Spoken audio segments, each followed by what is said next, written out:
Thanks a lot, guys. I'm getting excited. Grubby has taken a game off Slivko. Can he make it too? Yep, can he make it too? Indeed, as that would move us into a 5th game. We're getting a little bit of information in the chat here that apparently Slivko wasn't too happy with the outcome of that game. Well, no, of course. Every StarCraft player wants to win every game ever. Yeah. So, who would be happy with a loss? No, true, true. So we'll load up onto Cloud Kingdom here for our next game. As game number 4, this is a map where Grubby has eked out some of the weirdest wins of all time against Zerg. So we'll see if he can do it here. That is so true. Let's jump into the game, guys. Grubby against Slivko. I want to hear who you guys want to win this game. Down in the bottom left, he can't lose again. He has to win. If you want to see that, give it up for Grubby. That's good. And up here in the top right, if you want this Russian Zerg to finish it out now and go to his first huge finals, give it up for Slivko. Both players, good reception, good reception. Yeah. I was saying when we took our small break in between series that it's weird that we're in a situation now where both of these players have been on the cusp of actually grabbing themselves a final, grabbing themselves a tournament, grabbing themselves a phenomenal result.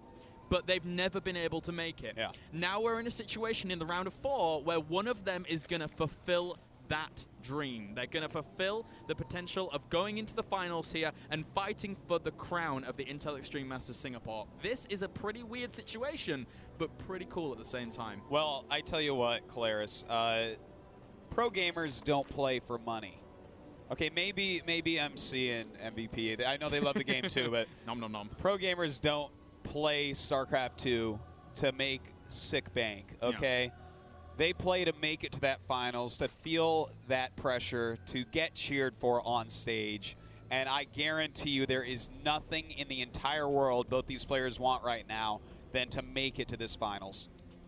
Looks like, I mean, well, Grubby's going to have a hard time here. Slivko is just a monster, especially on this map as well. We've seen Grubby many a time go up against Slivko here and not been victorious, whereas, as we were saying before, though, Grubby's eked out some good wins across the ZVP matchup on this map, most notoriously against Nurture recently at WCS Europe, where he pulled off an insane engagement. Me and our Apollo were going crazy at how well Grubby was able to execute. It was something else, man.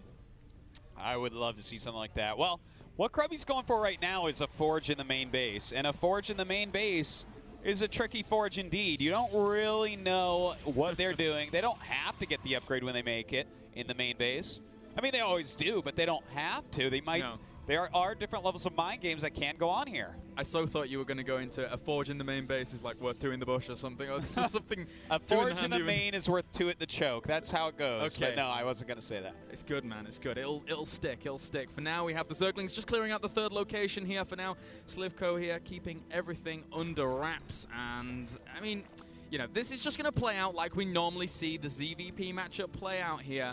And on Cloud Kingdom, I mean, Slivko's not going to deviate. Slivko feels so comfortable in the way in which he plays. He almost never, ever, ever... Actually, wait. He almost never deviates, apart from on a map like this where he can sometimes do, because he has the Overlord vision over his opponent's choke, sometimes you'll see an opening, and sometimes he'll make a lot of lings. Well, will he go for it this game? I'm thinking no. I think right now Slivko is feeling pretty confident in himself, right? I mean, he's up 2-1. Grubby caught him off guard with a build that none of us have ever seen. And when you've absolutely never seen a build, and you're playing against someone who normally plays like a nice, drawn-out, normal strategy, a macro-type strategy, it's going to kill you. Yeah, it is. So I feel like he's going to play his normal game as well as he can and see if he can't somehow eke out a win in the next 2 games. Yeah, and then get the scouting in as well. That's what, after that loss, it's kind of like losing to DTs, right? You lose to DTs once, you're like in a series, and you're like, okay, I'm just gonna make preemptive spores, or you know, just some detection of any form. In a similar vein to this, you know, you lose to that kind of build, you're like, I'm gonna sacrifice an Overlord, see if you're gonna do that again. So Slivko should be okay against what we're seeing from Grubby. Although, Well, he is making a robo and getting his gas right afterwards, but the +1 is a little bit quick for me. That's so true, yeah. I think this is an expand. I think he's going to throw up 3 gates relatively soon here and do a Sentry Immortal into third base type of play. This I'm not sniffing out a 2-base all-in. Yeah, he's even throwing down the Twilight Counselor as well, so there's a lot a second more Forge. Oh, yeah. Awesome. All right, he's loving this double Forge play, but I still think it's going to be a third base. Yeah, yeah. And the 2 Forges are just, he's going to try to hit some sort of timing attack, of course. That's kind of what this matchup has come to, but I don't think it's going to look exactly like it did in the other 2 times he did double Forge. I'm hoping that what we see from Grubby to move on to a game number 5 here is the 3-base double robo for Colossi. Because if you get that out with Blink eventually behind it, then you can actually find yourself great stability in the sense that even if the Colossus die, the Stalkers are really, really potent still. Yeah, and you know, with 2 Forges, in fact, this is exactly how Light used to do this. So, I mean, if you have like 2-2 Colossi or 3-2 Colossi or something like that, good God. I mean, you actually shred the Zerg ground army in a matter of seconds. It just evaporates. Yeah, it really does. The Korean barbecue of Zerglings will commence. As for now, we have 58 drones out right now against the 48 probes. 20 Zerglings are in production here for Slivko to maybe just start controlling a little bit of this map, making sure he's well defended. And I mean, those sentries are really far away from that choke. Yeah, they are. He's being pretty brave with those.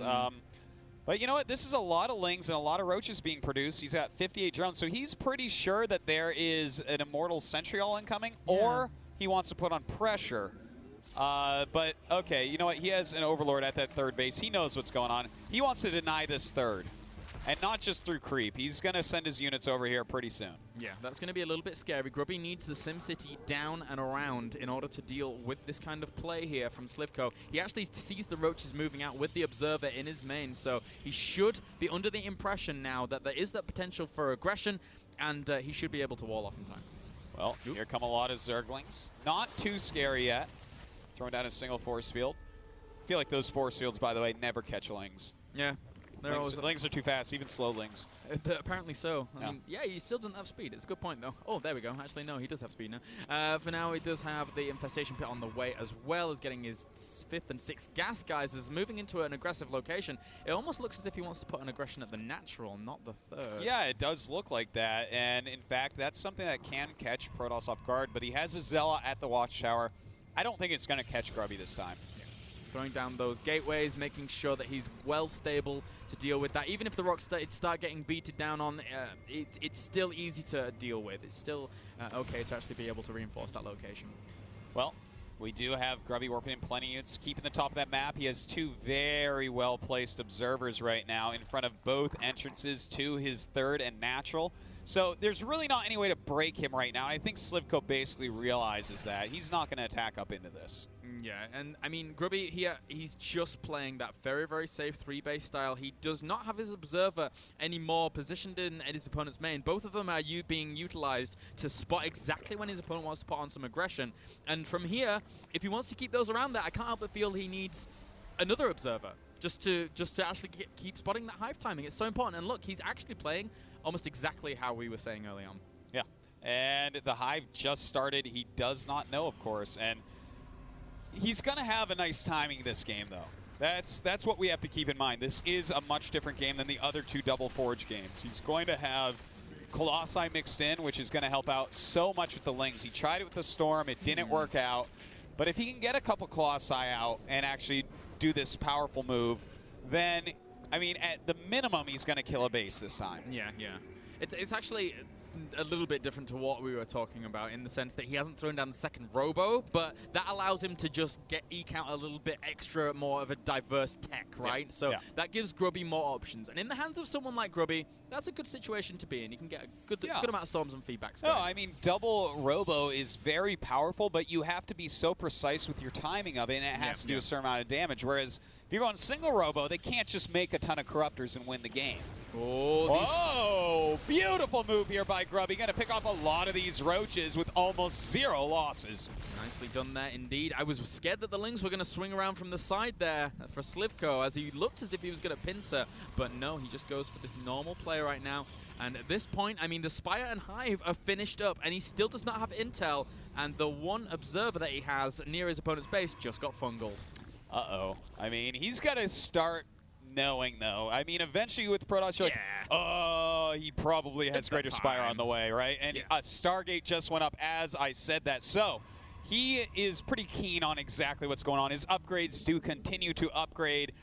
In fact, he's about to have +3 attack. That +3 armor is on the way. More Colossus being produced. A 4th base coming up. And Slivko's only on 4 bases. He's not being extra greedy. He's not taking extra bases. So Grubby is, I still feel like he's in the best position he's been in yet, aside from the game that he won. Yes, he's keeping an eye on his opponent's 5th timing as well, with 2 Zealots up to the north and up to the south. And did he catch another Observer? Oh, he does not want it. Slivko's keeping such good tabs on those observers. Now look at Grubby's production tab right now. He is getting the Plasma Shields, Blink, Warp Prism speed, a Dark Shine. He's getting ready for this long game that he knows is coming. As you said, Claire, Zealots at every base Slivko could take. Grubby is looking really strong, but that Greater Spire is about to finish. And there's going to be 6 Corruptors that can be made into Broodlords. Yeah. In a similar way to when we talk about the Protoss having to hit timings, this will be a good timing for Slivko. There's going to be, there's going to be a few Stalkers. There's going to be a little bit of anti-air, but not really as much as Grubby would like. He's getting his Fleet Beacon. He wants that Mothership out, but until then, he's feeling pretty uncomfortable. That's right, but he is making a second Robo. When you see someone make a second Robo when they know Colossi are on the way, they are going to battle almost straight up. He'll be harassing. He'll be trying to outmaneuver, but he's also going to take some straight fights in the early portions of these engagements. So right now we have 1 Broodlord morphing in. Carapace has begun for those Broods as well, so as such, the Stalkers aren't really going to be able to do as much damage as he would have liked to, despite him having such good upgrades out right now. He has 3-3, I believe. Yeah, he does have 3-3. Really, really quick 3-3. But Slivko's kept up. He's almost got 2-2 on his Zerglings right now. So that's actually really nice. And he's starting to upgrade his Broodlords and Corruptors at this point. Grabbing 9 Spines as well to complement any kind of army that he does have. Just in case Grubby wants to take an engagement, Slivko will retreat to that location and then keep himself well fortified. +2 armor is now on the way. DT's being dropped in the natural here, killing off a Queen. He's going to separate these up and make it a little bit harder for Slivko to deal with. Now that Speed Warp Prism going over towards the 3rd base. Can he get some more DTs in over there? It could be very helpful, but the Queens do chase him off for now. And look at this. Zealot's going up to the top left. Grubby is now moving his army actually towards the natural as well. And wherever Slivko's army is not where Grubby is about to attack. Yeah, Grubby is everywhere at this point in time. Zealot's on the way, Dark Templar's on the way, Mothership is on the way as well. Grubby's going to hit this 4th location. He catches 1 or 2 of those Broodlords, but moves back for now. Force Fields, preemptive, going down, making sure he can't attack. He's going to try and bring down the 3rd. Don't think he can take it, though. Yeah, not quite, but that was a great set of moves by Grubby. In fact, going after another base, these Zealots not so important to Grubby right now. And in fact, look at this. He's attacking up into the natural. Grubby is absolutely everywhere right now. He is killing off those spines in a very, very nice fashion to make sure that his opponent can't actually engage with that. And for now he does. Dude, me and Artosis have got chills. This is pretty scary. He is just hitting every single location. Zealot's warping in everywhere. He could get this hatchery. He's going to get this hatchery. This 3rd base is absolutely going to fall down. And Grubby's multitasking right now, second to none. Trying to hit this base. He has a DT in there, but unfortunately for him, these Overseers are going to spot it. Yeah, this next Spire is on. Wait a minute, Spire is on the way? Did he get the original one?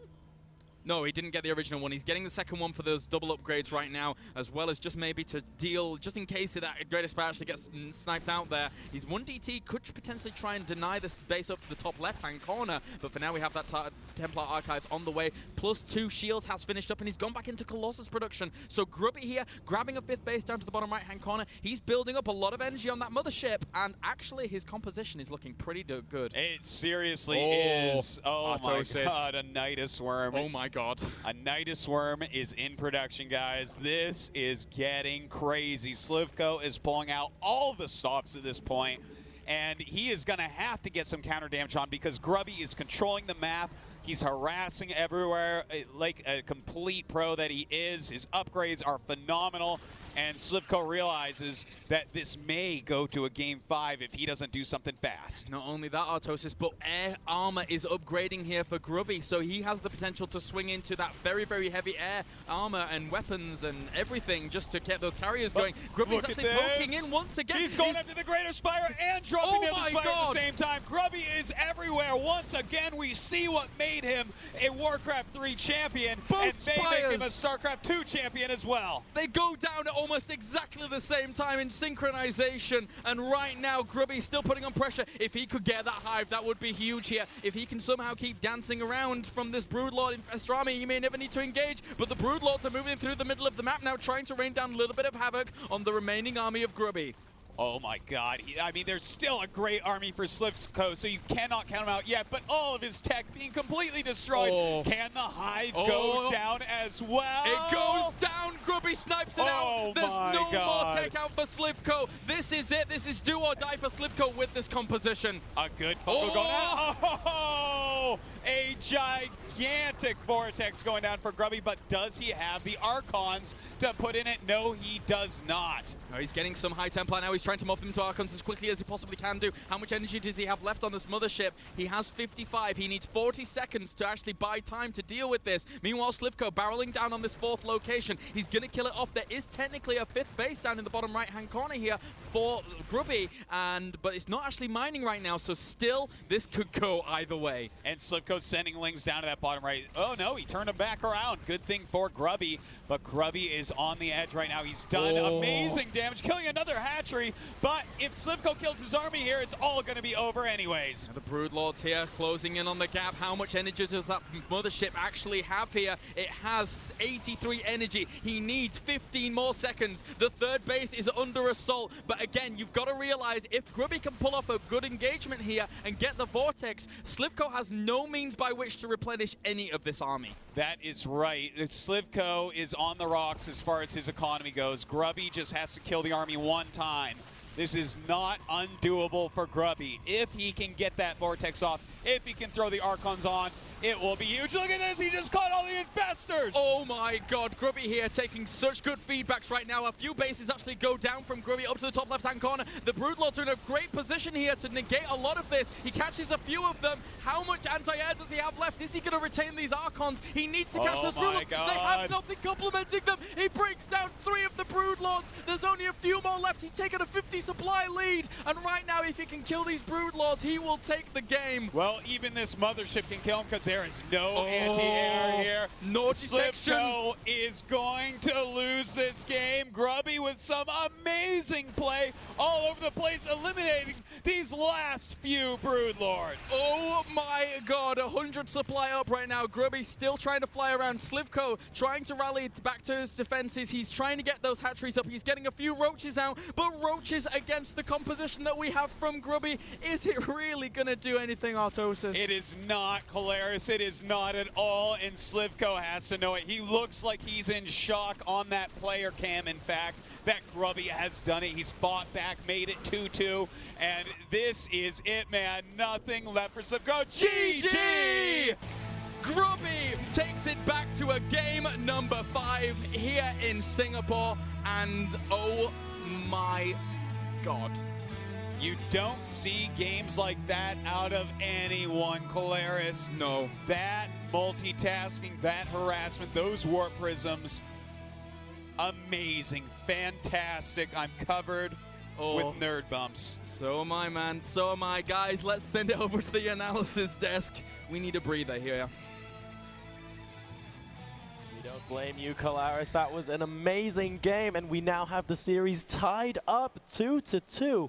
What an incredible last couple of minutes. Hasu, you were talking a lot towards the end of that game there, is specifically relating to Slivko's production. Why don't you talk us through basically how he fell apart Well, there was so much to talk, actually. Like, the game was so sick played by Grubby. Everything was so well done. Like, once again, he opened up with the 2 Forges stuff, like getting his upgrades, but this time not committing to any kind of weird attack, which he doesn't feel really comfortable with. Yep, sure. Instead of getting his 4th base, getting the Stargate, getting the Dark Shrine, War Prisms, Mothership, Colossus, like really set up for a good late game.